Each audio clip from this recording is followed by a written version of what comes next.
Welcome into this Tuesday morning edition, Oxford Exxon podcast. Chase Parham, Neal, McCready, Clark Ford Studio here with you today. Ole Miss is in Rupp Arena tonight, an 8 p.m. tip with the Kentucky Wildcats. Kentucky, again, has lost 3 straight at Rupp for the first time in school history.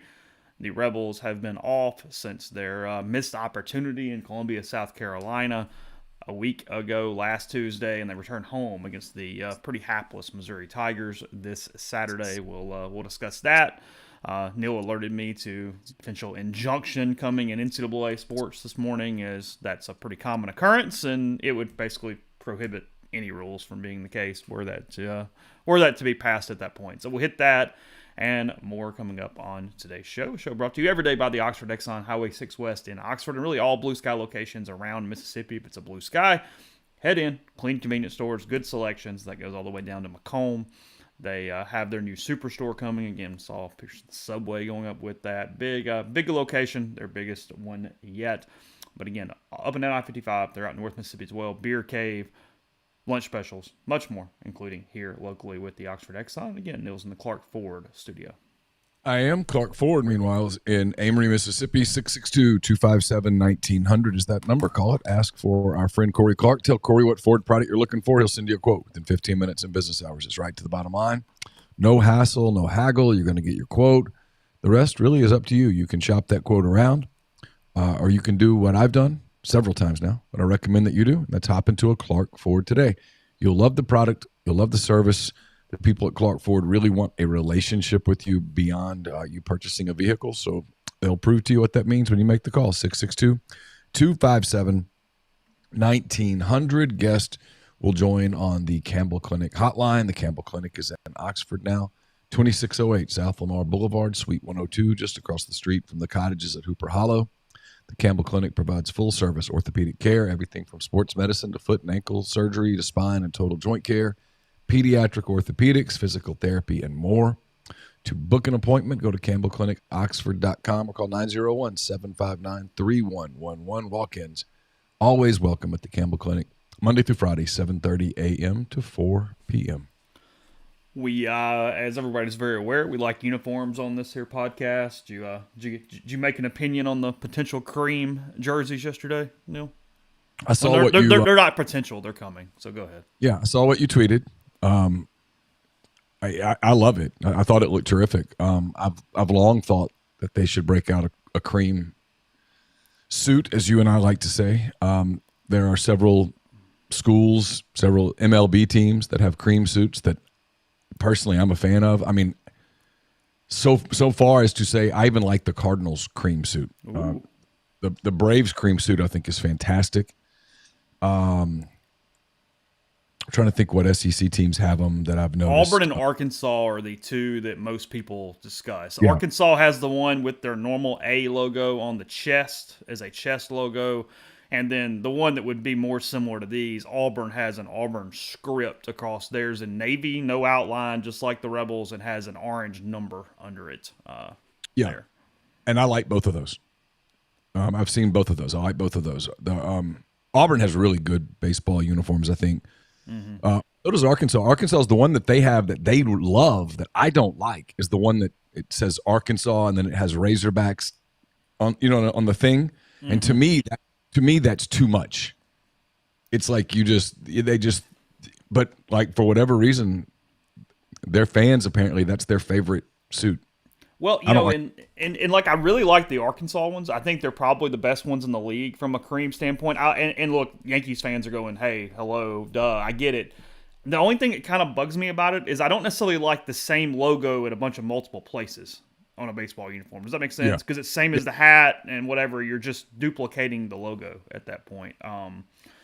So for anybody who was not on social media yesterday, just our podcast peeps, a Twitter user, M. Martin CPA, alerted me to a link that was on the Ole Miss Authentics, their team site, their team store for selling merchandise, to a cream jersey. It has Rebels across the front in navy blue, no outline, kind of your old school typical uniform style there, and a link to purchase. And at the link, the headline said replica jersey. So that's what the first clue was there, was replica. I went through and looked, And across all three sports, if it said replica, it is a jersey that Ole Miss employs in their game rotation at that point. Started making a few calls. It is, in fact, a jersey. Now, we don't know exactly what it looks like because retail jerseys don't have the numbers on them. So there will be a number below the script on one of the sides, the left side, right side, wherever it is, that I think will be in blue, but could be in red. I do not know the color to it. I know the uniform that Ole Miss sort of based these uniforms off of, and it is blue. So I do not know if it is blue or red for that iteration. But either way, is it the Dodgers uniform that has the Dodgers in blue, but the number is red? That feels right. Now that you've said that, I'm gonna go down uniform rabbit holes today, which is probably good. I need something to pass time. So I was told last night that the uniforms are not in yet because Nike is notorious for taking forever to get uniforms to teams in all sports. And because they had a lot of Super Bowl stuff, there is a bunch of some things delayed, and they don't know when they'll have them. But they are a uniform. It is a uniform for this year. Again, I do not know if it is blue or red on the number. Auburn's is in orange. Yes, that is that is correct. And it is not the only. I am not allowed to give it exactly away, but I would expect at least one new hat to go with this uniform as well. So. All right, you've not said this to me, so I'm going to take a stab. Mm-hmm. I'm guessing that they're going to incorporate something with the script M, the cursive M. I cannot either confirm or deny that that thought today. Listen, anybody over at Ole Miss, you guys have sort of given that away over the course of time.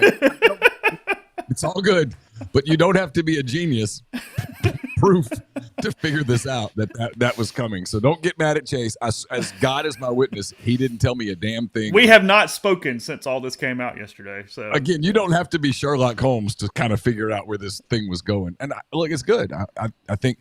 By the way, I pulled up the Dodger uniform, and I hate that I feel this way. Their home uniform is just fire. Oh, it's incredible. It's great. I love it. I wish I didn't, and I don't like myself right now for saying that out loud. Check your text, Neal, but don't show the screen. I know everybody, whatever, but Neal at least can give a comment on what's coming. So I know it's bad pod, but I apologize. That's almost precisely what I would have expected. Really? Yeah. I have a thought, but if I gave a thought, I'd give something. Yeah. I would make one change. Okay. Reading through the streams, I feel like there was something there their current script they do have a cap. It is the two-toned. It is the navy hat with the white panel on the front. With the script M, is it? They don't wear it very often at all, but they do have that cap. Okay, am I crazy? And we're going to people hate when we do this. Some people love when we do this. It's Some people brand new. No, I mean it's a new thing. It's fine. Am I crazy that I think they're making a mistake not wearing that hat more? I like that hat. I like that hat for day games when they wear for sure the Navy uniforms, and you can sell me on the red occasionally. I think I think it really works with the Navy. Okay, so this suit, the cream suit that's coming. Yep. When it gets here and gets fully implemented and everybody's got it, what gets replaced? What's getting outed? That's a great question because, they already, again, pitchers get to pick uniforms. They're going to wear their Sunday powder blues. That's not changing by the best of my knowledge. So your choices at that point are their red top, blue top, pinstripes, cream, and powder. Unless they have a new gray jersey that I'm unaware of, but I do not believe gray has gotten back into the rotation at this point. I'm wondering if the cream is going to be a gray road uniform, but I do not know that at all. I am strictly guessing that. I do not know at all. Nothing. Because they're going to still wear the powder on game 3, right? I would assume. And they're definitely not getting rid of the red uniforms. Because, see, I think that's their best uniform. I think the red top on the white pants is their best suit. Mm-hmm. The pinstripe is what they frankly sort of pushed off to the side. That's become a midweek uniform most of the time. Yeah, I don't understand that. I like it a lot. What was interesting is I think somebody screwed up. No one has confirmed this, but I did notice that my Twitter was saying last night, and I checked it myself, that people had ordered that jersey, and then that link was removed from the authentic site. So I do not think that was supposed to have been up yet when our sleuth on the Twitter machine found the link. So well, I mean, look, it's hard to hide stuff on the internet from people that want to find stuff. That's just the way it is. I mean, we had it hidden behind a wall. So you thought you had it hidden. You just didn't know people would be looking for it.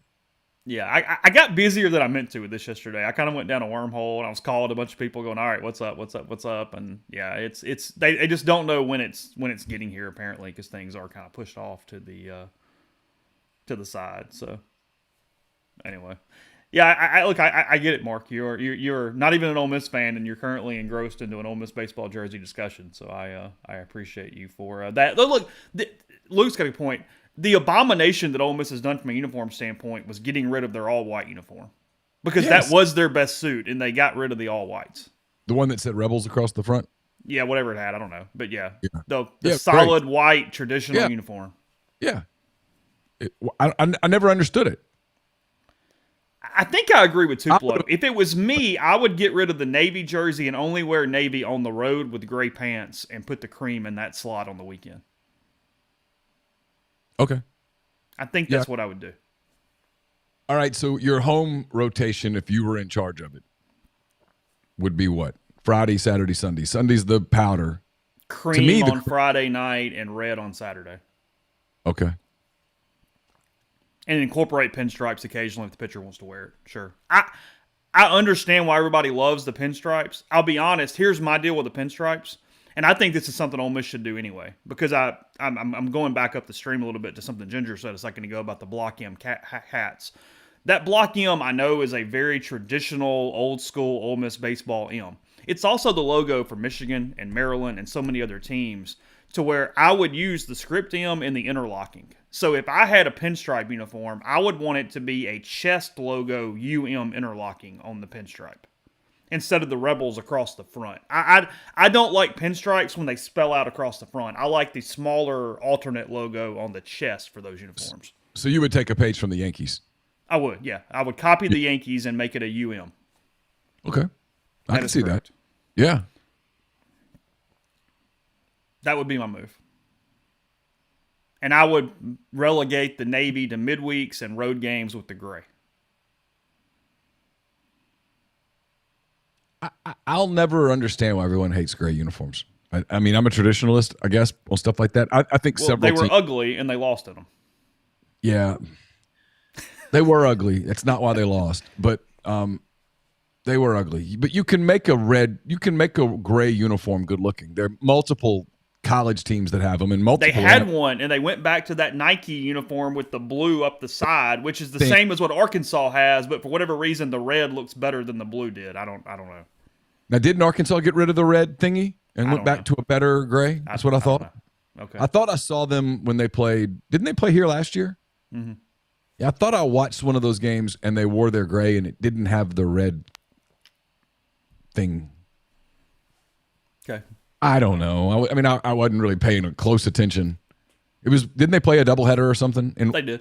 That's correct. One of the games, I swear to you, and maybe I'm dreaming this, and if I am dreaming about that, then I need help. But I could have sworn that I saw them wear their all gray suit in one of those doubleheader games, and it didn't have the red slotchy thing. And I thought, oh, that looks better. Okay. Because I hated Ole Miss's blue thing and their red thing. I was like, who at Nike thought this was good? Mm-hmm. Every MLB team would have said, hell no. So why do you do that? It's not hard. You don't need, just keep it gray. It can be simple. I mean, there are multiple, like the Yankees gray suit is fantastic. Traditional. That's the thing with gray. It's got to be simple. Just simplify it. I mean, it doesn't have to be complicated. I don't have to plead the fifth on that, Tupelo. If there is anything real tree related to Ole Miss baseball, I am not aware of it. No, I do not believe that to be the case. I have not asked that question, but nothing is coming on my desk regarding that whatsoever. Yeah, I haven't. They have some football announcements coming, but I'm not going there. Now, the camouflage basketball uniform that's coming out is going to be amazing. I mean, whoo. What? I'm going to move off this topic in a minute. I know we have other stuff. I did learn yesterday what you always learn is anytime anything baseball related is coming, Mississippi State has to chime in and say they invented it. So we can add this to the list yesterday was that they've apparently also invented cursive because they said that the cream uniforms are copying them because they have cream uniforms, and that the script was copying the Hell State script. So now we are up to State invented college baseball stadiums, college baseball cream uniforms, and cursive writing. And the SEC tournament. And the SEC tournament. And I don't know if you know this, but calligraphy was launched in Starkville. And as I wrote the guy yesterday, after doing the copying job they did on that Michigan State script logo, I would keep my mouth shut. Yeah. Because they completely stole the Spartans logo. I mean, they didn't even try to change it a little bit. It was like... It's an ampersand with Tate next to it. You know how we've always... I mean, look, everybody listening... And if you're one of those that hasn't, then hey, good for you. We've all plagiarized something. Sure. On a term paper or something. You knew to at least change a few words. Go in and mix up some sentence structure. Do something where someone could go, hey, look, this looks awfully similar. You'd be like, I don't know, man. Just great minds think alike. That they were just like, yeah, that looks good. I'm not sure that they changed enough to get past copyright laws. Because, you got to change like 20-something% or whatever to avoid the copyright infringement. I'm not sure. And Luke, if that all is real and State is really selling that SIP logo in their official stores in maroon, dear God. Like, are you serious? There's been a picture on the internet that apparently, again, I don't know if it's true. But there have been pictures on the internet that they have been selling the SIP in maroon for Ole Miss's SIP logo. Chase, come on, there's no way. I mean, surely there would be somebody in the room that was like, hey, we can't do that. Tupelo says they're putting the SIP logo on their basketball uniforms now. I don't know. I mean, I can't question Tupelo. I mean, he might be right. But if he is, shame on him. Come on.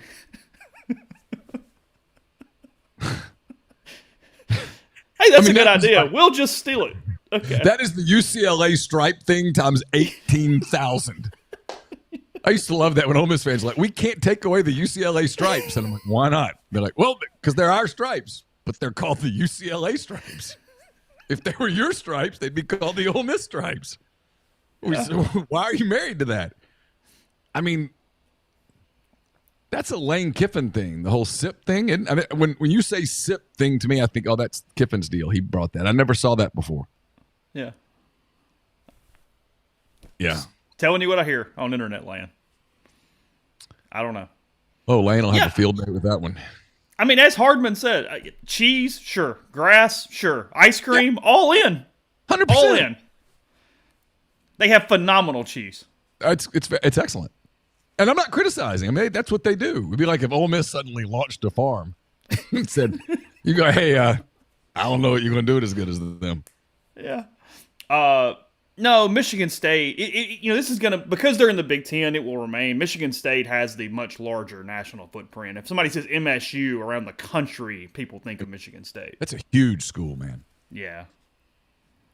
That's a Mason-Dixon line thing. Only in the SEC and maybe Texas would people think Mississippi State. And even there, you say to me MSU and show me I'm probably going to think Michigan State. That's a huge school. Mm-hmm. Michigan's a pretty big state. It is, yes. That is correct. We'll get to some basketball in a minute. I know. I probably took the uniform conversation a little longer than. I enjoyed it. It's relevant. There is literally a new jersey, a new thing. Right. Ole Miss does have a weed farm.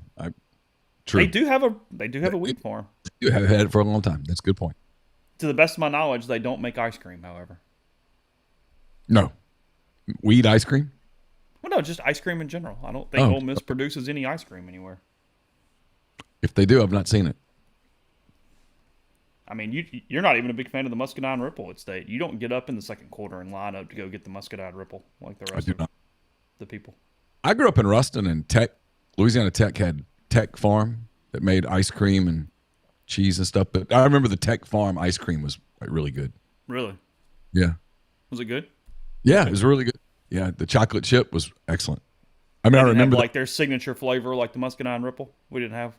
they probably did, but I don't recall. My childhood memory of Tech Farm ice cream was the chocolate chip. Okay, fair enough. We'll get into some basketball in a second. Before we do that, I'll tell you about Northeast Spark, NESPARC. Service people across rural communities. 2 packages: the Ignite, the 100 Mbps, or the Blaze, the 1 gig that powers the Clarkport studio. I'm using it right now to run our live stream. Your hometown team bringing you world-class broadband. That's NESpark.com, 662-238-3159. Phone service, parental controls, network security, a wireless mesh extender, and much more. So call the office for details and get the best internet in Lafayette County. That's 662-238-3159. Are you retiring soon? How long should you wait to take Social Security? What accounts should you pull from first? Are you already retired? Should you consider Roth conversions? These are some of the questions that can only be answered with a personalized retirement income plan. Andrew Seago with Seago Wealth Management specializes in helping folks just like you come up with their retirement game plan. Whether you meet at his office in Collierville or prefer Zoom from anywhere, schedule a free discovery meeting and see what they can do for you. It's rebelsretire.com. We're brought to you by Comer Heating and Air, Southern Air Conditioning and Heating, different names, same great products, people, services. If you live in Oxford, Tupelo, or the surrounding area, call Comer, 662-801-1777. If you live in Hernando, Memphis, or South Haven, that area, call Southern, 662-429-4429. A-Stocks, a Nashville-based online retail company with the mission to provide customers the power to name their price. All items start at just $1. That's right. No matter what the retail value may be, all items start at just $1. Shop now at astock.bid. That's ASTOCK.BID,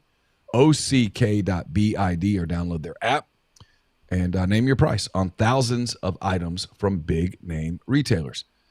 Speaking of baseball uniforms and jerseys and such, you can get your selection of those at the College Corner. 1 location in Oxford, 2 in the Jackson area, and also online at collegecornerstore.com. So you still got time. Ole Miss's home opener is in 8 days. First weekend series is a week from this weekend.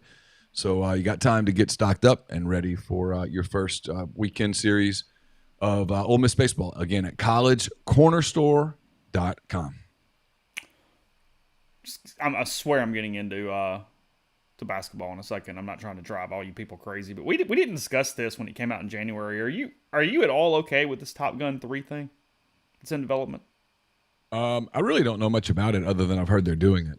That's what I mean. Just the fact that we are continuing on. I know it made $1 bazillion, so that's why we're doing it. But yes, thank you. That's the answer. I don't know. I mean, the second one felt pretty closed.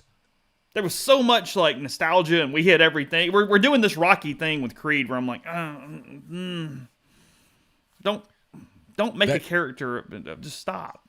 I mean, that was a hit. I mean, I've told you this story several times. The little boys across the street, yeah, who aren't quite so little anymore, they're starting to grow up really fast, which is kind of how that works. But at the time, they were little guys, and they would be on their bikes and stuff and going up and down the street singing Danger Zone.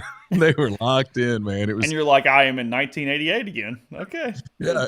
One of the moms was like, it's Top Gun summer. And it was. So maybe there's a way to do it again. I mean, look, I thought for sure after some of the Creed things that there was nowhere to go, and they did it. I have not heard about Creed 3, so that's probably and Cruise is currently shooting Mission Impossible 8, I think. So it could be the next after that. He's got some NASA movie, but Top Gun Maverick was the highest grossing movie of his career at $1.49 billion. So I was watching an interview. Man, we're off the rails. I'm sorry to everybody. Okay. It happens. It's February 13th. It's okay. The interview, I think, was with Matt Damon, and they were talking about why movies are so different now than 20 years ago, 30 years ago. And he said, well, a couple of reasons. One, back then, this is the big thing. Back then, you kind of had 2 revenue streams. You released the movie, people would go to the movie theater, and then you'd put it out on DVD, and people would go get it on DVD. And now, because of the way people stream and stuff like that, no one goes and gets a DVD anymore.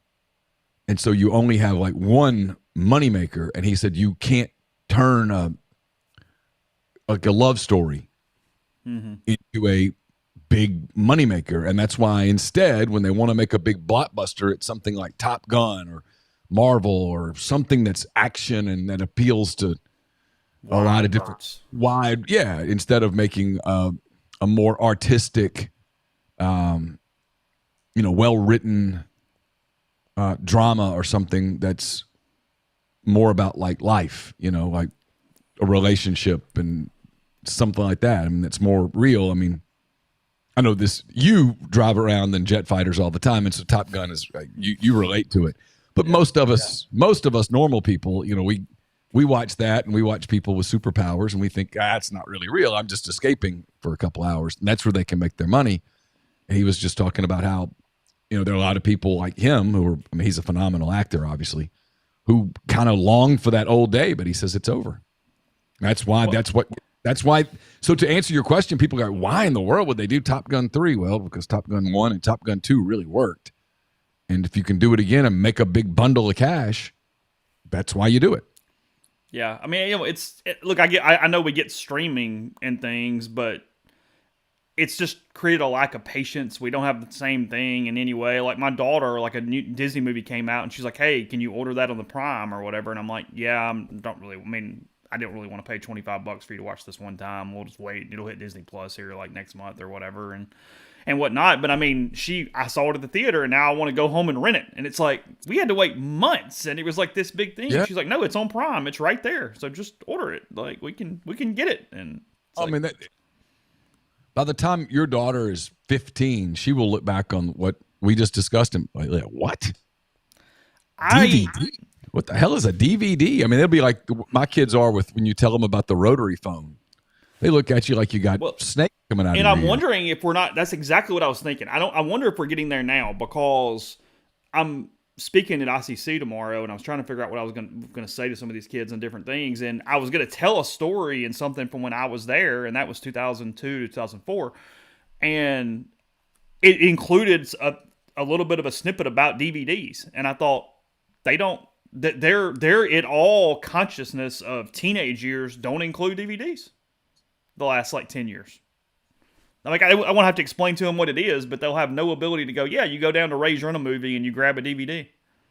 Well, that's like Corey Clark made fun of me, and he was legitimate. I couldn't really fight back when someone asked about CDs, and I was like, I don't know. Someone said, do you have a CD player in your truck? And I was like, I don't know. I mean, maybe. I don't. He was like, Neal, no one's put a CD player in a truck in ages. And I was like, dude, I don't know, whatever.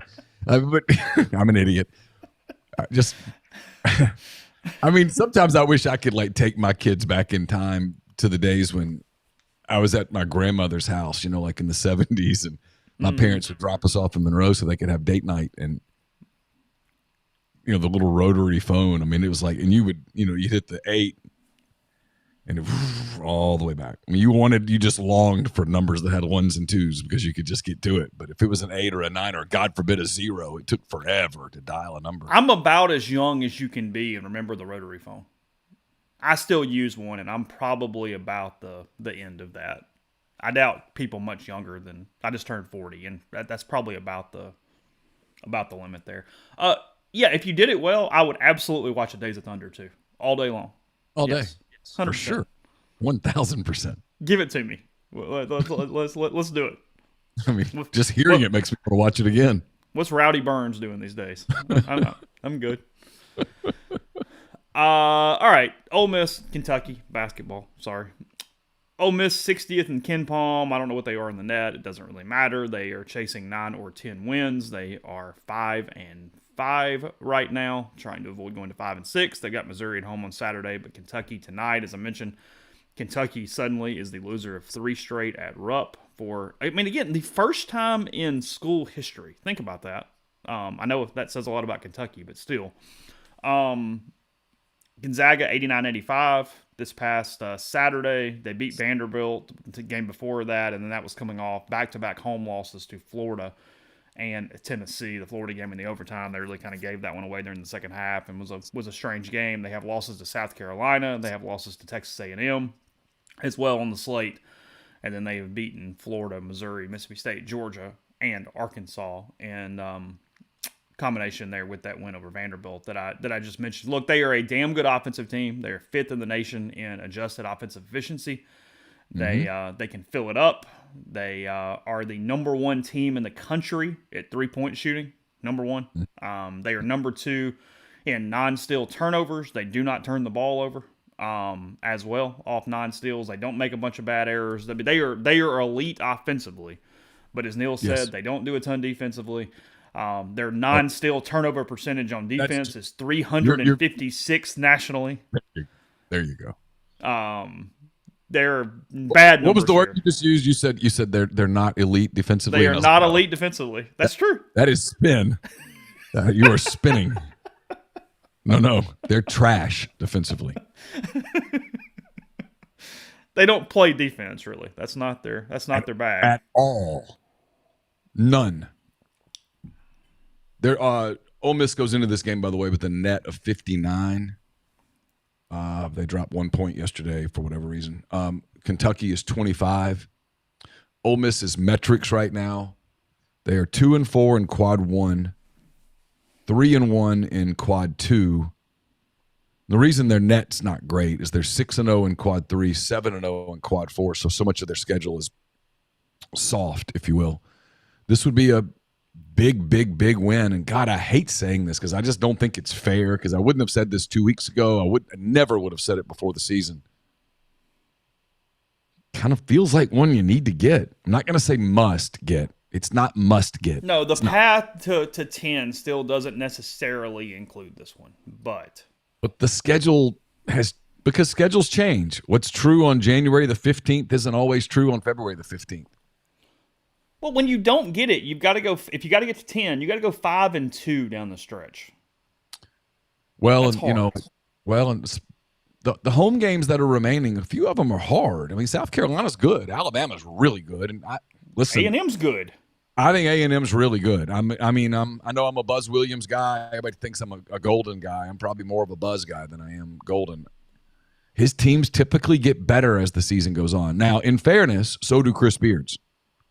And for some reason, I don't know what it is, I've got this gut feeling Ole Miss plays really well tonight. Kentucky's got that deal where the fans are kind of ready to turn on them because they hate Calipari right now. They do. They hate him. And yet they're going to be at the game. They're not going to not go because that's just not what they do. And it's late. They're going to be liquored up.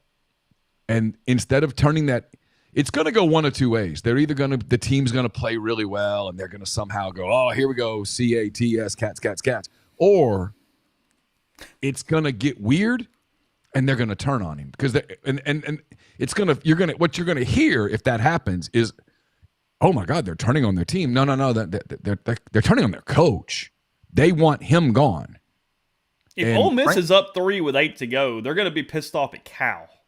Oh, what the murmur in the building is going to be, we need to fire him and hire him. Yeah. Now, before anybody goes, are you saying I'm not? I'm just telling you what's going to be buzzing in Rupp Arena. And that's an older crowd. They get crotchety, frankly. It's not like going to Auburn where it's just going to be this jumping, youthful, steroidy almost. You know what I mean? You go in there and you just know it's going to be loud, man. This place is going to feel like this is going to be hard. I've seen teams go to Rupp and the place is kind of quiet. And again, it's an old crowd and a 9 p.m. tip. That's a good point on the thing. That is 9 there. Yeah, if you see a Kentucky crowd in Nashville at the SEC tournament, that's not what Rupp is like. Mm-mm. No, that's their younger crowd that can't get tickets to Rupp, and so they go to Nashville, and the Cats go on a run and get hot in take a 9-1 run or a 10-0 run in a tournament game, and that place just turns into, people say Rupp South, and I'm like, kinda. But what it really is like this is Kentucky's vocal crowd getting a chance to, party a little bit. you just can't let Shepherd and Dillingham go crazy where you just got to go shot for 40 minutes. Because, I mean, if Ole Miss has a concern, it's not like they rebound or play defense much themselves. And Kentucky be operating efficiently offensively could just create such a point total that's hard to get to. I mean, that's the danger here. I just don't see Ole Miss winning a game 97-92. No. You got to defend them on the outside. You can't let them go crazy. And then look, this is broken record. You've got to rebound. You just can't let them have second chances and third chances. They're too good offensively to give them multiple chances. And then on defense, you've got to get paint touches. Got to get the ball in the paint because they don't like it. They don't defend it. I mean, I don't know where all the numbers are on that, but they do not defend Kentucky paint. is 279th in 2-point defense. It's bad. Get the ball in the paint. Drive. Get into the paint. And that will lead to open threes. And when you get those, you've got to make your share of them. But Ole Miss has shot the ball pretty well this year. That's not been their problem. Rebounding has been what's kind of killed them, I think. And then in the last couple of games, they had an egregious second half defensively against Auburn. And in the first half against South Carolina, I went back and watched it, and I missed that game because I was at a soccer game, but I went back and watched it, and the first half defensively for Ole Miss against South Carolina was just horrid. Second half was much better. And Ole Miss remains 353rd nationally in defensive offensive rebounds. Yeah. I mean, you don't have to watch them a whole bunch to figure out what's killing them. What do you anticipate rotation-wise? Is he going to give Nunez and those guys more minutes tonight? I mean, what did we take from that game a week ago? Well, I don't know. I don't think it's predictable because haven't played a game in a week, and I'm going to guess they've practiced, and I'm going to guess this was a pretty critical week of practice. I'm going to guess this was a pretty competitive week of practice.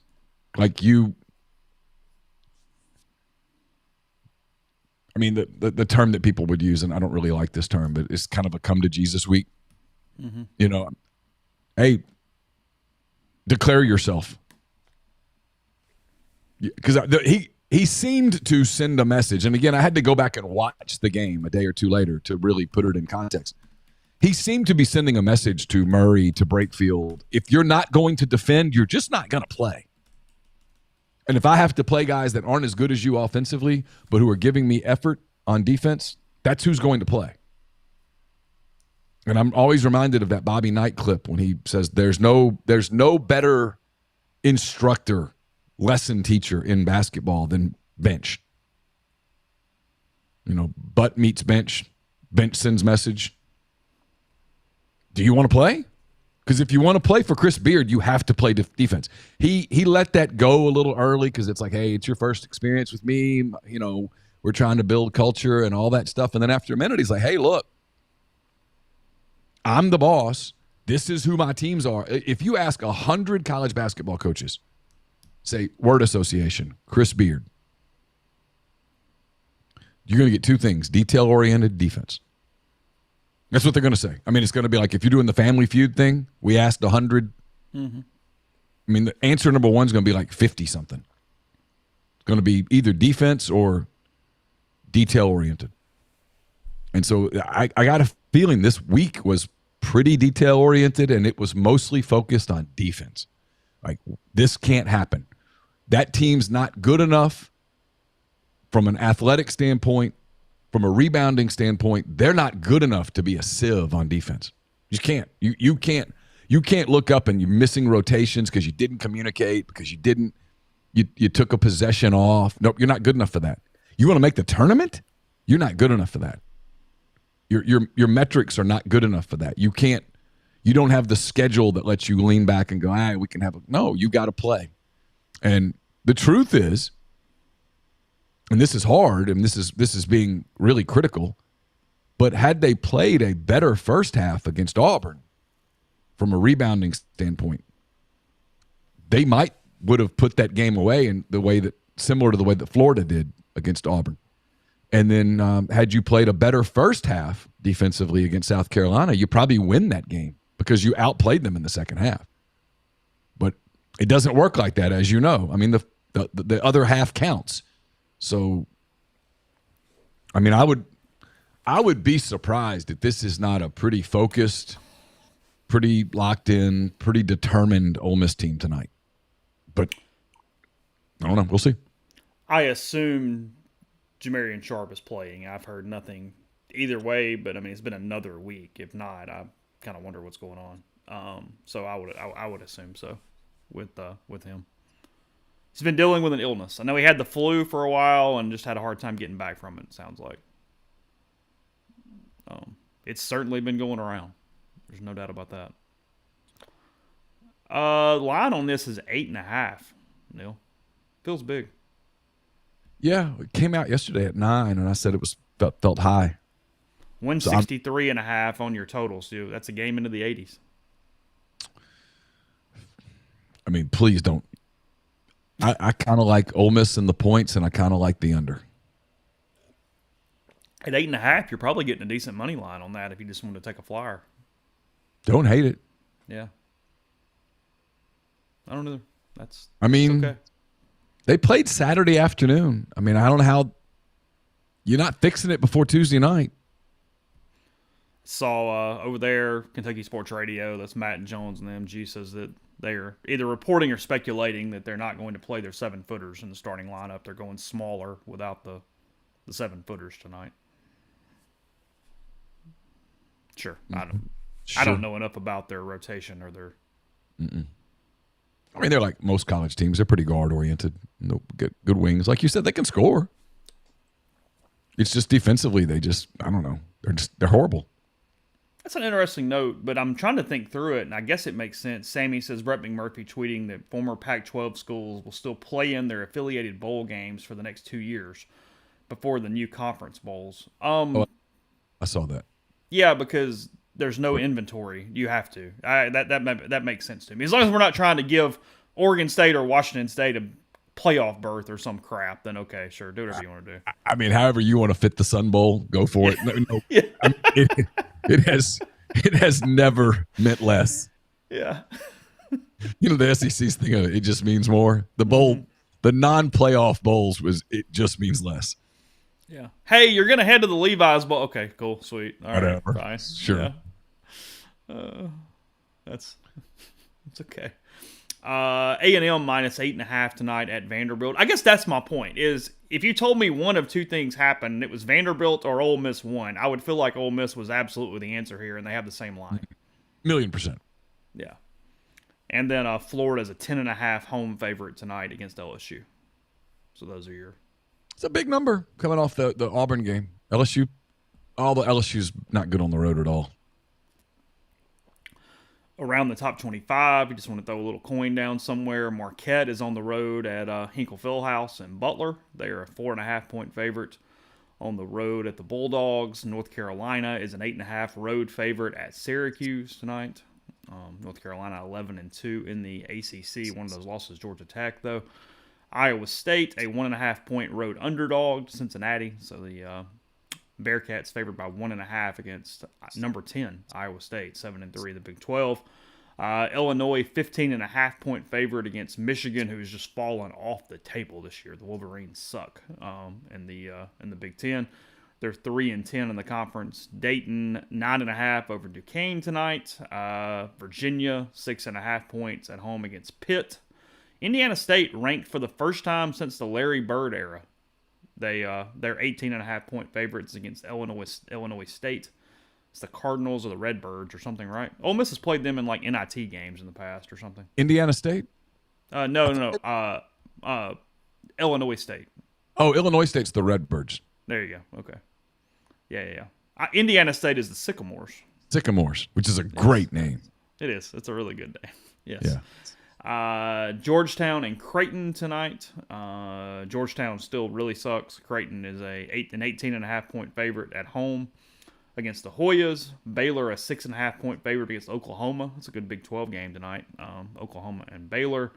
BYU 11.5 at home against UCF, and then Wisconsin coming off I think 3 straight losses. Is that right? Yeah. Bad. They're 9.5-point favorites at home against Ohio State tonight. Ohio State 4-9 in the Big Ten. So There's your rundown. Super Bowl, most watched telecast of all time. Shockers. Who'd I know. have guessed? So a couple of caveats on this, because I saw, as always, the internet brigade tries to prove something wrong. Even to the point that we have like the little Twitter context things around it. Yeah.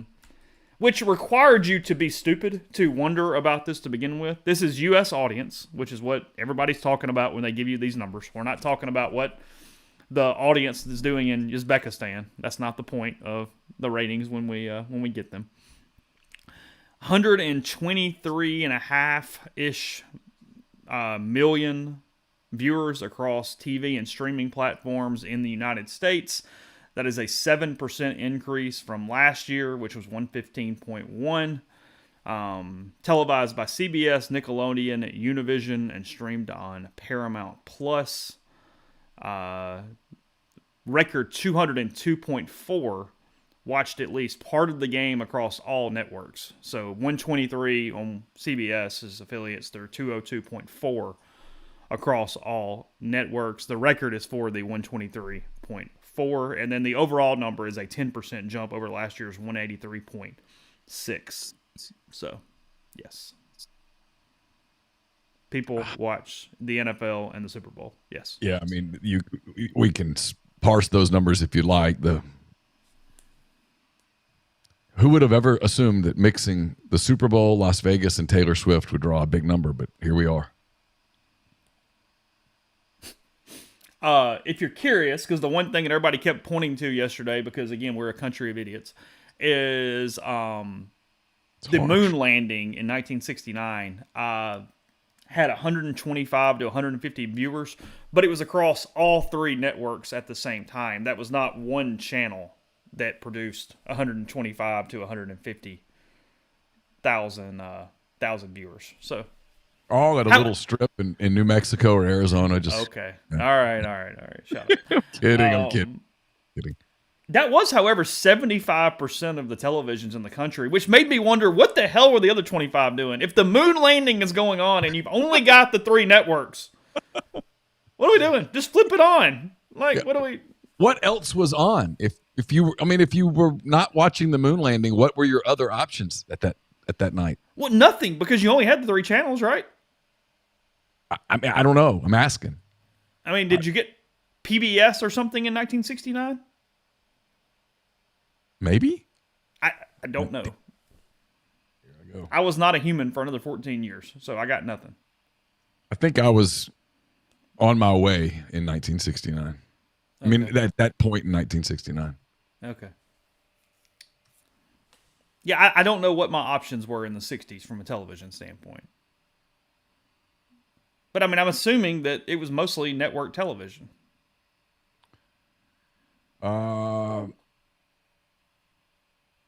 That was also the year that PBS was founded, but they weren't on the air, if you will, until November. Okay. See, ABC, CBS, and NBC. That was it. So I guess the 25% that didn't watch it just weren't watching. They just didn't have their TV on. Their TVs were off. They were not home. They were believing it was a conspiracy and were, by God, not going to participate in it. It also means that people were probably at other people's houses. You know what I mean? Like, that probably contributes to, we're throwing the block party or we're doing whatever, or I'm going to come over and watch the moon landing on your larger piece of furniture that your TV is set in than mine. Something like that. That's my guess on that. But either way, yeah, a lot of people watched Super Bowl. Congratulations. I did see yesterday, I mean, we talked about it as far as strategy, because I don't think it changed the game at all. But a ton of 49ers said they had no idea what the rules were. They didn't know what to do. They never talked about it. And then Mahomes said that McCole Hardman, who caught the winning touchdown pass, did not know the game was over when he caught the ball. That he had to tell him that they had won the Super Bowl. Yeah, his excuse was, I blacked out. But yeah. I think the reality was, I'm just playing football. I didn't realize this was the end. I ran a route and caught the ball. And may have been a good thing, because if you had time to really think about it, you might have been like, oh, my God. No, I guarantee people had get-togethers to watch a moon landing. No doubt in my mind. Oh, no question. Yeah, you had parties for the moon landing. Come on. I can remember get-togethers to watch the 1980 the gold medal game. It was on tape delay, right? Yeah, but you didn't. You didn't know because You didn't like Google, hey, who won? Wasn't there. You could keep a secret there unless you knew somebody that was in Lake Placid. And the networks weren't going to break it. There was no ESPN ticker. So the semifinal and the final were both tape delayed because of when they started over there. Yeah. Or it wasn't because they when it started. It was just because they wanted to show it in prime time. Yeah. For some reason, I don't think the gold medal game was tape delayed. Oh, really? You think it's just for Russia, the semis? I could be wrong. I know that the game against the Soviet Union was tape delayed. Yeah, that's what I've always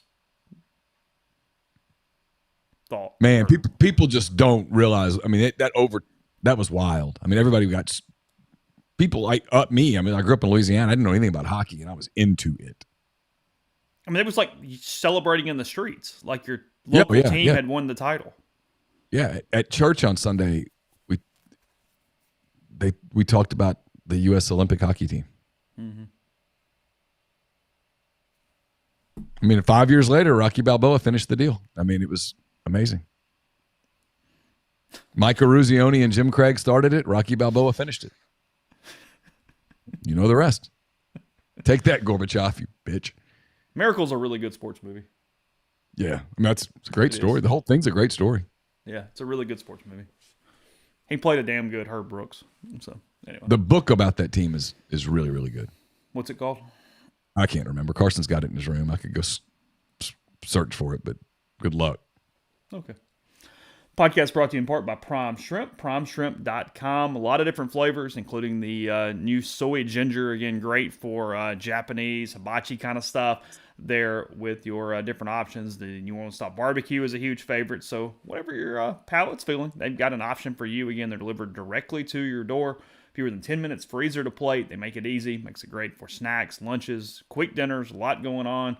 Like Neal tonight, he could use some prime shrimp before he heads out the door to a soccer game. So they can hook you up, and we can make it a little cheaper on you. 5 pouches or more. Use code RG. When you do that, 25% off. Pick your favorites. Pick a sampler. Again, that's code RG, 25% off, primeshrimp.com. When you work with Argent Wealth's 401k advisory services team, you gain a valuable advisory team and time-saving resource that will help you develop and maintain a solid strategy for your retirement plan. They're committed to providing you with the personalized attention and involvement that you want and need. Their goal is to help you manage your 401k plan properly and ultimately improve your employees' retirement readiness. To learn more, go to myargentwealth.com. We're brought to you by John Edwards, Regency Travel Incorporated in Memphis. When you use John, you get all the benefits of Virtuoso. It's a worldwide network of travel partners that allows him to supply his clients with added values, unique benefits simply not available to other travelers. So give John a call, 901-494-3387, or send him an email, jedwards@regencytravel.net. First-time clients can save $50 off their first booked trip just by telling John you heard about Regency Travel on the podcast. We're brought to you by OPA. It's Oxford's new Greek restaurant on the square. Perfect place to have your company dinner or festive party event. They can accommodate up to 200 guests, fabulous food, great craft libations. To learn more, go contact Jeannie at OPA 601-421-7147. We're also brought to you by Service Specialist Staffing and Recruiting Agency. Listen, if your company is looking to hire quality, hard-to-find talent, Service Specialists can help. Keep in mind that payment of service is solely contingent on if your company decides to hire a candidate that Service Specialist sends. In other words, you've got nothing to lose. So give Will, Sydney, or Kelsey a call, 662-832-5138, or check out the new and improved website, servicespecialistltd.com. Get the beautiful and healthy smile you deserve at Corinth Dental. Dr. Bubba McQueen, Dr. Jenny Beth Hendrick are devoted to restoring and enhancing the natural beauty of your smile using conservative, state-of-the-art procedures that will result in a beautiful, long-lasting smile. From routine checkups to advanced treatment, including implants and Invisalign, Corinth Dental is here to help you achieve your smile goals. So schedule your appointment today. Take the first step toward a better version of yourself. It's corinthdental.com. Yeah, I have no problem if you want to put Miracle on a Mount Rushmore of sports movies. I think in multiple ways that has a place. I got no problem with that. Yeah. Completely. Yeah. Great story. Jim Craig and his dad and the flag, and it was awesome. It can replace Field of Dreams. We'll throw it up there. We'll hang a flag. We'll do the whole deal. It's all good. Yeah, because Field of Dreams was made up. Miracle happened. No, in-person live pods are not done at all. I just haven't gone back over this week. There's no real reason behind it at all. We haven't even really discussed it, but no, it's fine. I got more used to this than I thought I would, to be honest. Like, I don't know. Like, I just this saves you 45 minutes a morning minimum every day, and it works fine. So I mean, it's not like, and we can still cumbersome. Yeah, no, we can still communicate before and after. So yeah, it's fine. I mean, when we need call-ins or anything, it's very doable. Yeah. I mean, yeah, we're not beholden here. So I teased it, so I need to get to this real quick. Ross Dellinger reporting an hour ago. He is quote tweeting an Adam Sparks tweet. Adam Sparks works for the Tennessean there in Nashville, and I think, right? Is he still there? I think so. Yes. Right? Okay. I'm almost positive. Okay. He at least was a long-time writer there. No, sorry, he covers the Tennessee Vols for Knoxville News now, so he has changed. He used to cover Vanderbilt for the Nashville Tennessean. So he tweeted a picture of a power tee hanging outside a federal courthouse where NIL will be debated in Greenville, and Dellinger quote tweets that and says at a 9 a.m. hearing, a judge could grant an injunction prohibiting the NCAA from enforcing its NIL recruiting policy, allowing athletes to legally receive inducements to move schools, an initial step in the court's further crippling NCAA amateurism. So if that passes, we don't even have to do the non-inducement charade anymore. It just goes, have at it. Shangri-La in whatever way you want to consider it at that point. Awesome. And look, that can't last long, because I don't know, you tell me, and you guys in the stream tell me, that's a hard thing for fans if it gets to that place where, I'm going to put this in baseball terms, okay? Most of our, I guess if you did an audience check, most of our fans who are also Major League Baseball fans, most cheer for the Atlanta Braves. So we'll use the Braves as an example. Ronald Acuna has a contract with the Braves. I don't know. Let's say it's got 4 years left on it. I don't know. It might be 7. It might be 10. I don't know. Let's just say 4 for the sheer kicks of it, okay? If the Los Angeles Dodgers can just go in and go, hey, you want to come play for us now? We'll pay you this. And he could just tell the Braves, hey, the contract was cool. I'm gonna opt out of it. I'm going to go play for the Dodgers now. What would the turnoff level be? Oh, high. I mean, that's the problem. And I don't think this is, I'm all on team blow up the NCAA completely. But man, they've got, if we're going to get to complete non-structure, you better have something that provides some structure ready to go here pretty soon, or else I think it's a fan turnoff. And maybe I'm completely wrong. No, you're exactly right, but there has to be something in the middle. Because what that does do, at least, is the thing that I'm most freaked out about as someone who's around this sport, is that the NCAA right now is just looking and throwing darts and going, I'm going to pick on you. I'm going to pick on you. I'm going to pick on you. Because you're all doing the same damn thing. So here's what I'm mad about. And what's interesting is, like, Tennessee is, very obviously, Tennessee is saying, it is the big middle finger to the NCAA. Like, they are lawyered up. We'll spend whatever it takes. We will fight you to the ends of the earth. Yeah, we're going to injunction you to death in every way to where, frankly, you can't afford it and we can. So good luck. What's also interesting is if you look around the landscape, back 15 years ago, people have been like, busted. You're going to jail. Now everybody's like, hey, fight them, Tennessee. Rock, go, keep going. I hate you, but I'm for you here. There's a unity of anti-NCAA stuff, and I'm with that, right? I mean, the NCAA is a complete colossal joke. They've done this to themselves. But if a judge says, hey, there are no rules, which is essentially what this ruling would be, there just are no rules, there are no NIL rules, you can provide inducements out front openly You can openly call Quinshawn Judkins or Jackson Dart or whomever and go, hey, here's the deal. Yeah, here's the deal. And it's where, and I think Lane Kiffin has finally kind of come around to what I've been saying for a while, where I kept saying, well, he would go, it's pro sports. And I would say, like, well, it's not, because pro sports have structure. And he's come around to that, last I've heard, to his credit, where we need structure. You got to have some rule. You can't go tamper in December. You can't call up Patrick Mahomes and go, hey, we need a quarterback. We'll pay you $75 million a year. No, I mean, he has a contract. You can't. You get caught tampering, you lose draft picks. There's a punishment.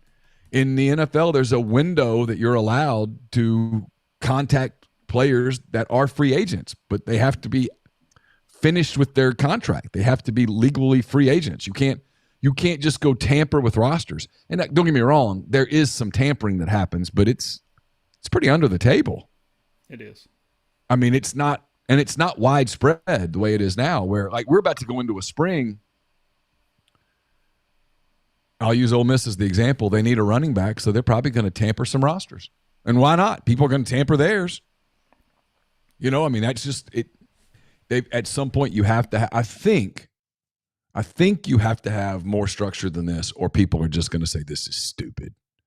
And once people kind of say this is stupid and I don't like it anymore, now you got to win them back. And with college football, the loyalties and such are such that I think you could win them back pretty quickly. But if you're Ole Miss, this show's not the best audience for this, because this new thing it's in its infant stages, but Ole Miss has benefited from it. Yeah, sure. And people are like, yeah, it's a screwed up system, but it's my screwed up system. I get it. But if I'm talking to someone that their school's taking a little bit of a hit from it, or they're the same as they always were, they look at this and go, what's the reason for me to invest emotionally into this?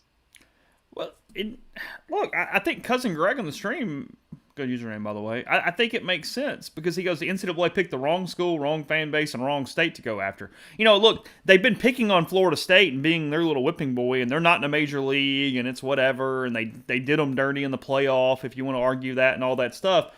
Yeah. Tennessee fans have already shown they're more than willing to go to every mattress you can find to get shit done. Like, once you went there, you went, hey, this isn't going to be some quick thing where they do, hey, Plowman was never going to go, hey, exemplary cooperation really helps us in this battle right here, and we're going to hand over our files, and we hope that justice prevails. No, you were getting a lawyer and a middle finger is what you were getting. You're in a league full of teams that are doing some of the same stuff, right? I mean, nobody at Georgia's like, Tennessee, boy. No, I mean, they're doing it too.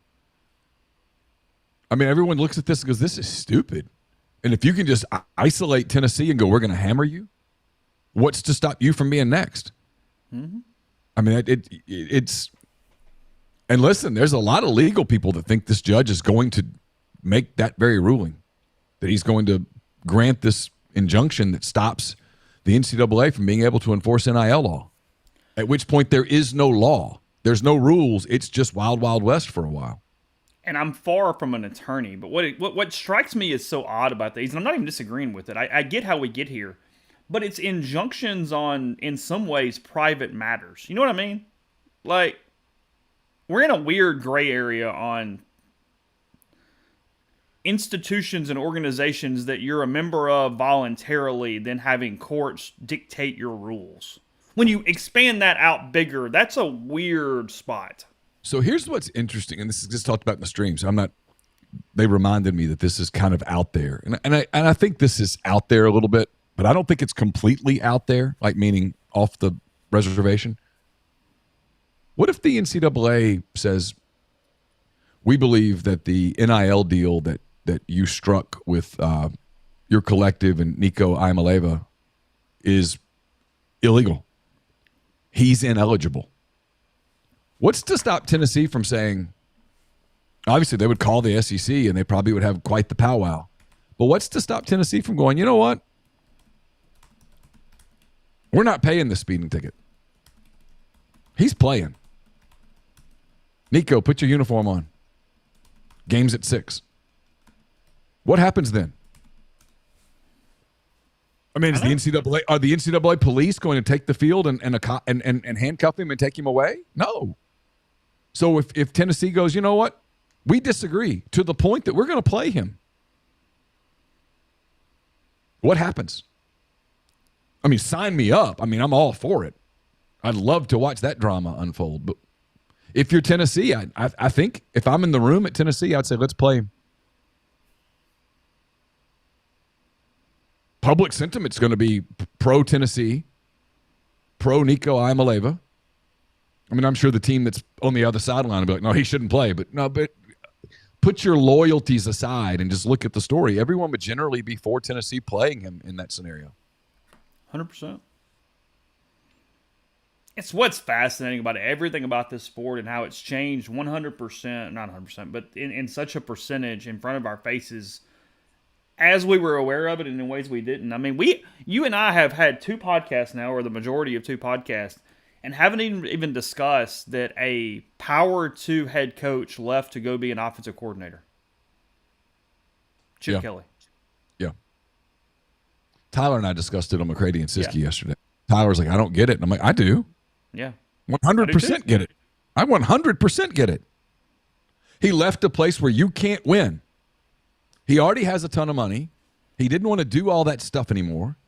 They didn't have the machinations in place to compete at the top of the Big Ten, or probably in the middle of the Big Ten. And he's like, screw it. I'll go to Ohio State. They have all NIL worked out. I'll go get really good players. I can just coach ball. They're going to pay me $2 million a year. I don't have to recruit hardly at all.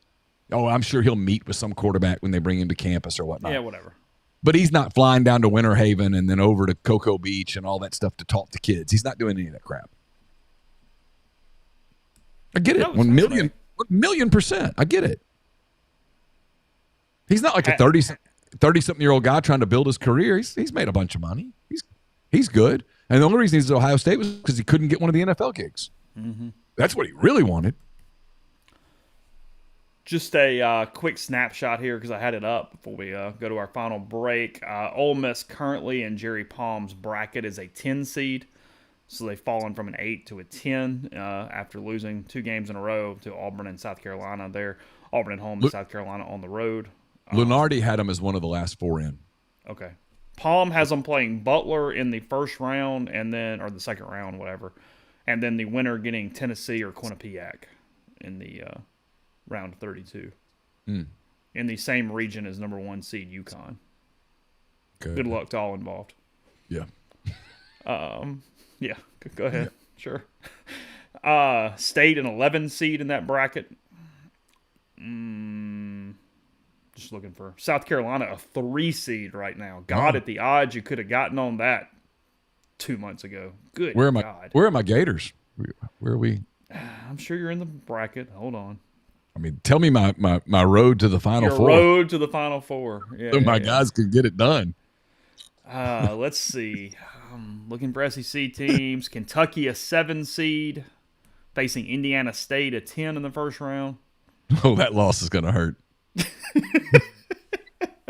The country will be huge Sycamore fans that day. Marquette for the winner. Let's see. Houston. Florida is an 8 seed playing 9 seed St. Mary's with the winner getting the Cougars. Hell yeah. Let's do this. Auburn, a 5 seed in a quadrant with Yale, San Diego State, and McNeese State. Okay. Bruce Pearl and Will Wade in the 3rd round of the NCAA tournament. Let's get it. Yeah. Let's get it. Whew. Fun times. So, all right, we'll get into it in a second. A couple other things here on today's show. But first, G&M Pharmacy, Tyson Drugs. G&M is on South Lamar in Oxford. Tyson Drugs on the Square in Holly Springs. And they want to be your pharmaceutical home for everything you need in that area. They deliver locally in the Oxford area, and they offer medicine. 3 prescriptions the same day each month. Take care of you. One trip to the pharmacy, 1 delivery.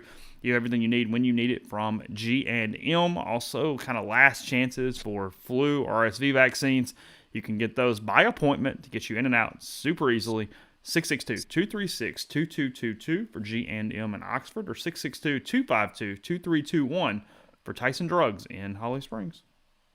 Are you a displaced corporate executive wanting to put your career in your own hands? You're an experienced entrepreneur wanting to diversify? Either way, Andy Ludicky can help. He's a longtime Rivals board member, diehard college football fan, franchise veteran. He owns multiple franchises and businesses and uses his expertise to help others find their American dream through a very thorough and free consultation process. So call Andy. Put your life and your career in your own hands. It's 100% free. You've got nothing to lose. Find your perfect franchise at myperfectfranchise.net. Contact Andy at myperfectfranchise.net or give him a call, 404-973-9901. Southern Traditions Farm is a 68-acre, 32-stall upscale equestrian training and boarding facility in Canton, Mississippi, with 2 sand rings, a grass ring, miles of wooded trails. There's a lot to be offered at Southern Traditions. Horseback riding offerings, you can compete at nationally recognized competitions, and so much more. It's also a great venue for events, corporate outings, that kind of thing. So get in touch with the people at Southern Traditions Farm on Facebook or Instagram at Southern Traditions Farm. And I'll have a mailbag up hopefully tomorrow, might be Thursday, brought to you by Art Hayes of Sotheby's International Realty. Are you thinking of making a move? Put the power of Sotheby's International Realty to work for you. As a licensed agent with Sotheby's and a supporter of all things Ole Miss, Art Hayes can help you buy or sell in your hometown or anywhere in the world at no charge to you. Seriously. So call Art and ask how. 612-805-5929 or email him at arthur.hayes, Hays, at lakesmn.com. Yeah, Kentucky has had success as those mid seeds. Again, that was their Final Four team, the one that beat Wichita State, and I guess the second round at that point. ESPN updated their top 25 after signing day and more portal crap and all that. It does give you a good picture of where Ole Miss is going to be situated, and they have them number 6 heading into whenever they do this the next time. It's about right. Georgia 1, Ohio State 2, Oregon 3, Texas 4, Notre Dame 5, wow. Ole Miss 6, Missouri 7, Penn State 8, Alabama 9, and Utah 10. Okay. Where's Tennessee? Arizona 11, that's way too damn high. LSU 12, too high. Michigan 13, Oklahoma 14, Florida State 15, Tennessee 16. I will buy all day. Yeah, give me Vol stock. Yeah. I'm completely good buying on that. I'll sell LSU stock and I'll buy Vol stock. Mm-hmm. And I won't know Arizona stock. None. Ole Miss at 6, that's about right. I have no problem with that. I think you could put them as high as 5, and I think you could put them as low as 9. It's fine. Whatever. They're going to be 6, 7, somewhere in there. Yeah. Boy. No one believes in us. It's not going to – that's going to get scoffed at. And you get to 6-0, and you go to Baton Rouge, and you're like 3rd. Lane's got his rat and poison emojis up at the top of his commonly used. Like, just, punch those up. Yeah, it's like a shortcut. You just hit one little key, and it throws them out there. There it is. Yeah, rat poison. And does it. Yeah. It's all good. So have you made your decision? Are you going to wear the blue shirt tonight? I haven't. The one you have on? I talked to Carson about it. He told me that's stupid. He said, just wear what you want to wear. He goes, nothing to do with anything. So he didn't care if you wore the superstitious shirt or the shirt that the color is supposed to be tonight? No, not even a little bit. So he's not superstitious. He doesn't use his deodorant in specific ways and things. No, I mean, in fact, he and I've had that conversation before, and he's like, so it didn't work? The deodorant thing? He's like, it didn't work. It's a good point. You can't get your head around that, though. So what are you going to do? I don't know. There's no way you're getting to Bobby Holcomb Field tonight without that white sweatshirt at least in your truck. Oh no, it'll be in the stadium. Yeah, there's no way you're going to leave it at home. No, it'll be at my seat if I need to go change. Okay. You going to sit or you going to stand where you stood for the majority of the game the other night? I'll probably go stand because I just can't sit among all those people when people start asking questions and talking, and I'm like, man, this is like. Leave me alone. Let me suffer in silence.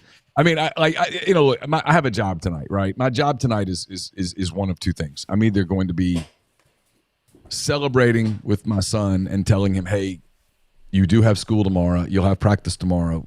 You've got to come home and get ready for bed, right? I've got to be a dad, or I've got to console a really brokenhearted kid. I mean, so I can't allow myself to get to a place where I'm inconsolable. So, I've got to be dad. That's my job tonight. I'm not playing. He's playing. He's ready. I mean, I said this yesterday. Look, I think they're going to have a really good crowd. I think a lot of people are coming. I think a lot of people have bought into their team and into their story. And win or lose, I'm excited that they get that night. I'm excited that they get that environment because, and this, I was thinking about this yesterday. I've been to I don't know how many hundreds of soccer games, and most of them are played in front of some parents, maybe some grandparents, maybe a friend or two, maybe a girlfriend. But it's a pretty sparse crowd. It's cold. I mean, if you're a soccer parent, you know what I'm saying here. You got that heater thing with the propane, and you put it at your feet, and you burn a blanket, but you stay warm. You got those. I mean, this is not Friday Night Lights where you show up on Friday night and everybody's pumped up and the place is mute. No, this is the 45 cars aren't following the buses out of town and the whole deal. No, and it's not. Yeah, it's not Hoosiers, right? It's not. Yeah. It's not. The gym's not rocking. I mean, and yet the kids work. There's a lot of work that goes into it. A lot of running and weights and drills and all the stuff. Soccer practices are not always a bundle of fun, and so it's cool to see get rewarded. I mean, like I said, you get to this place at any state, at any level or whatever. I mean, there was work involved. They don't hand this out. You have to earn it. Yeah, and I mean, and look, I mean, as you've said, everybody's invested at this point, so I'm not even apologizing for talking about it. I mean, Hernando's good. We were talking about yesterday. Their goalie, Wilson Crane, is very good. Oxford's very good on the defensive side of the field.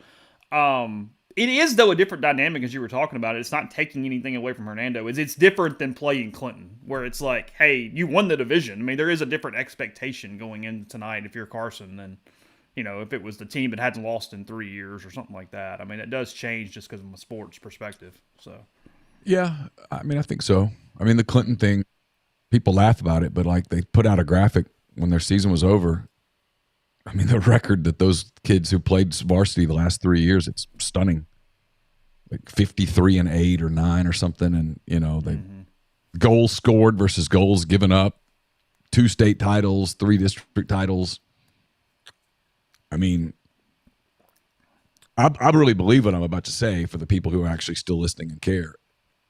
I think one of the reasons that the big high school level soccer the level of play has increased dramatically over the last 3 years is because of Clinton.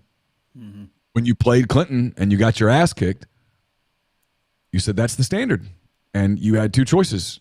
Hey, we either have to work to get to that place, or we can feel sorry for ourselves.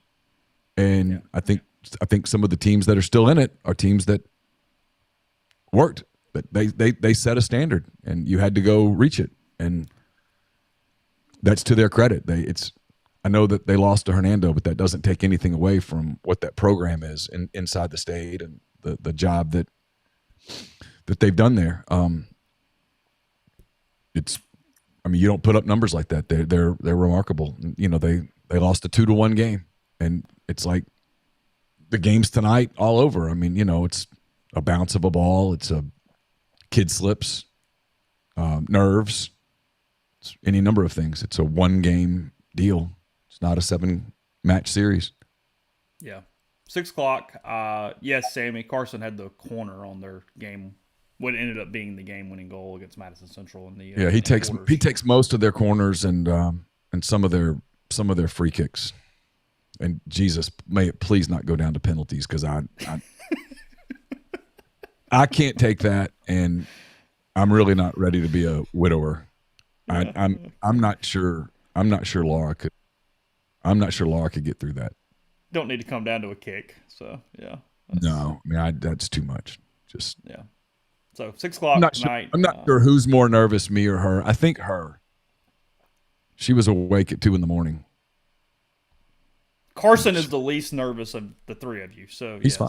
No, he's good. He's ready to play, ready to go, he's excited. I mean, he loves playing. I mean, that's what he loves to do. He loves the game. He loves to play, and he gets to play another game. He's excited to play with his friends, and it's a team he's familiar with. They're familiar with Oxford. I mean, there's not a hell of a lot of scouting secrets here. I mean, he knows how they play, and Hernando knows how they play, and they've played a bunch. They played in the summer. Like you said. I mean, he knows kids' names. I mean, it's not like these are nameless, faceless kids. They've played club against each other a gazillion times. They kind of know everybody. I mean, there's some ill will there. I mean, I don't think these are two teams that really like each other very much. Yeah. So we'll see. Tease it for tomorrow. Did you see Tiger's new clothing line yesterday? Came out? I did. I liked it. The red Sunday. I'll be curious to see what he tries to do with it, where it goes, if it turns into kind of a – because I think his hope would be it did well enough to become kind of a pseudo Lululemon kind of deal with some active wear stuff, casual wear, not necessarily just golf. So we'll hit that a little tomorrow. I know a lot of people on our board were talking about the debauchery that was going on at the Phoenix Open, the waste management tournament over the weekend. They said some rule changes could be coming. I saw that this morning, so we'll hit that tomorrow. I mean, nothing against the people at Waste Management, but you could just turn that thing into Wasted Management and be much. Yeah, let it go. Add a D and call it a day. Yeah, they had a few things they couldn't control, and whatever the things they couldn't control was the line. That's where the line was. That if that happened, it was all over, and that's what happened over the weekend. So. Hit a little of that just because I find the guy that's over at the civic organization in Phoenix that runs the tournament, he had a couple quotes that had me howling this morning. So we'll talk a little bit about that. And then Tiger stuff, obviously recap Ole Miss and Kentucky. Look ahead briefly to Missouri over the weekend. They suck. They're 0-11 in the SEC. The rest of tonight's games, and then what's going on Wednesday inside the SEC as well. So all that coming up. Saturday is a must-win. Oh, of course. Yeah. Missouri at home, you better just handle that one. So, you have to. Yep. Yeah, that's it. So we'll be back tomorrow. Appreciate everybody for their time today, and we will talk to you then. In the meantime, rebelgrove.com. Appreciate everybody in the stream, and stay safe for tomorrow.